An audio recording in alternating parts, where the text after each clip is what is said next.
Assalamualaikum warahmatullahi wabarakatuh. Perkenalkan, nama saya Isal Gipari dengan NIM 20210076 dari kelas A1 PBSI tahun 2020. Nah, tujuan saya membuat video ini adalah untuk memenuhi tugas pembelajaran keterampilan berbahasa yang diampu oleh dosen Papian Nugraha MPD. Nah, tugasnya yaitu membuat video pembelajaran. Nah, di sini saya membuat video pembelajaran untuk kelas 11 yang berjudul penyuntingan naskah. Baik, silahkan disimak baik-baik videonya. Terima kasih. Assalamualaikum warahmatullahi wabarakatuh. Selamat pagi teman-teman. Gimana kabarnya? Pada sehat? Alhamdulillah ya kalau pada sehat mah. Nah, minggu kemarin kita membahas mengenai pengertian naskah. Nah, sekarang kita langsung saja ya teman-teman masuk ke dalam materinya. Materi selanjutnya yaitu penyuntingan naskah.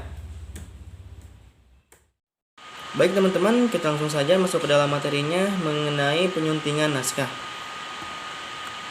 Pengertian penyuntingan. Kata editing dalam bahasa Indonesia adalah serapan dari Inggris. Editing berasal dari bahasa Latin editus yang artinya menyajikan kembali. Editing dalam bahasa Indonesia bersinonim dengan kata editing. Dalam bidang audiovisual termasuk film, editing adalah usaha merapikan dan membuat sebuah tayangan film menjadi lebih berguna dan enak ditonton. Tentunya, editing film ini dapat dilakukan jika bahan dasarnya berupa shot atau stock shot dan unsur pendukung seperti voice, sound effect, dan musik sudah mencukupi. Selain itu, dalam kegiatan editing, seorang editor harus betul-betul mampu merekonstruksi atau menata ulang potongan-potongan gambar yang diambil oleh juru kamera. Leonardi berpendapat, editing film adalah merencanakan dan memilih serta menyusun kembali potongan gambar yang diambil oleh juru kamera untuk disiarkan kepada masyarakat. Kata Nardi 1977. Baik, kita next ya teman-teman. Nah, ada istilah lain yang sering muncul dalam dunia penerbitan, seperti penyuntingan bahasa, penyuntingan buku, editor bahasa, editor penyelia, dan editor buku. Istilah penyuntingan bahasa biasanya dipadankan dengan editor penyelia, sedangkan penyuntingan buku dipadankan dengan editor buku. Sedangkan istilah penyuntingan penyelia berarti orang atau pemimpin yang bertugas mengawasi kegiatan penyuntingan menurut KBBI tahun 2001. Contoh, Anton M. Mulyono adalah penyunting penyelia Kamus Besar Bahasa Indonesia pada tahun 1988. Nah, selanjutnya istilah editor buku atau penyuntingan buku mengacu pada orang yang mengumpulkan tulisan atau karangan orang lain untuk ditawarkan ke penerbit atau diterbitkan. Jadi, seseorang yang mengumpulkan tulisan atau karangan orang lain untuk ditawarkan ke penerbit atau untuk diterbitkan disebut editor buku. Nama editor buku biasanya dicantumkan pada kulit depan buku atau cover depan. Contohnya, Asep Zamzam Nur adalah editor buku Muktamar, Antologi Penyair Jabar 2003. Kuri Layun Rampan adalah editor buku Dunia Perempuan, Antologi Cerita Pendek Terpenis Wanita Indonesia tahun 2002. Oke, next ya teman-teman. Editor buku atau penyunting buku dapat juga disebut editor antologi atau antologi editor. Biasanya, editor buku atau penyunting buku berada di luar penerbit. Jadi, editor buku bukanlah karyawan atau pegawai penerbit dan tidak mendapatkan gaji tetap atau bulanan dari penerbit. Baik, kita next teman-teman. Nah, di sini syarat penyuntingan naskah. Untuk menjadi penyunting naskah, ada beberapa persyaratan yang harus dipenuhi oleh seseorang. Persyaratan itu meliputi penguasaan ejaan bahasa Indonesia, penguasaan kata bahasa Indonesia, ketelitian dan kesabaran, kemampuan menulis, keluasan, penguasaan salah satu bidang keilmuan, pengetahuan yang luas dan kepekaan bahasa.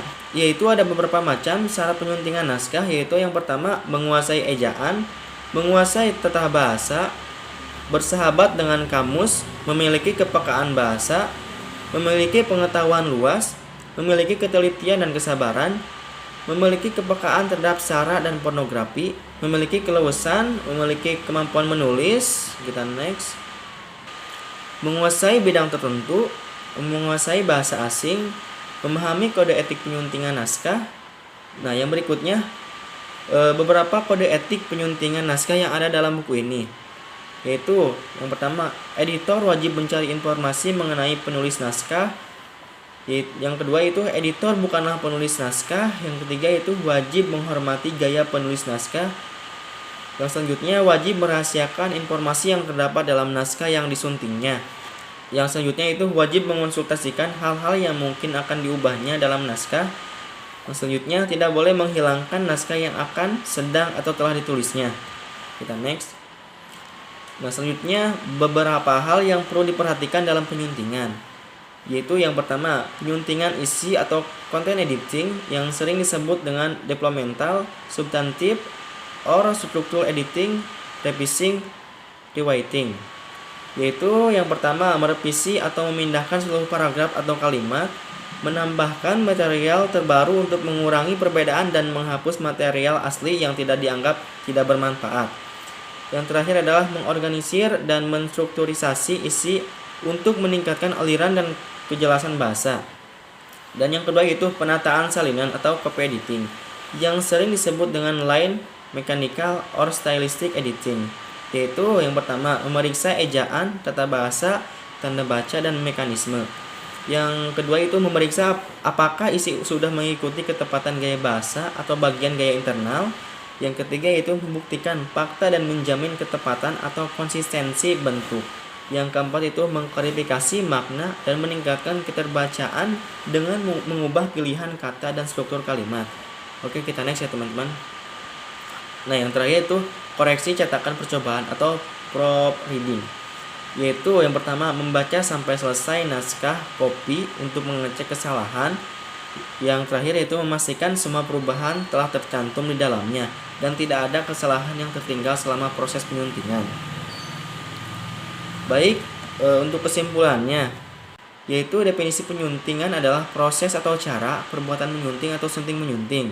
Nah, beberapa hal yang perlu diperhatikan dalam menyuntingan adalah yaitu menguasai ejaan, menguasai tata bahasa, bersahabat dengan kamus, memiliki kepekaan bahasa, memiliki pengetahuan luas, memiliki ketelitian dan kesabaran, memiliki kepekaan terhadap saran dan pornografi, memiliki kelulusan, memiliki kemampuan menulis, menguasai bidang tertentu, menguasai bahasa asing, memahami kode etik penyuntingan naskah. Nah, baik teman-teman, sampai di sini apakah sudah paham mengenai penyuntingan naskah? Kalau sudah paham, mungkin sampai di sini aja ya teman-teman. Mohon maaf bila ada kesalahan dan kekurangannya. Saya tutup. Terima kasih. Wabillahi taufiq wal hidayah. Wassalamualaikum warahmatullahi wabarakatuh.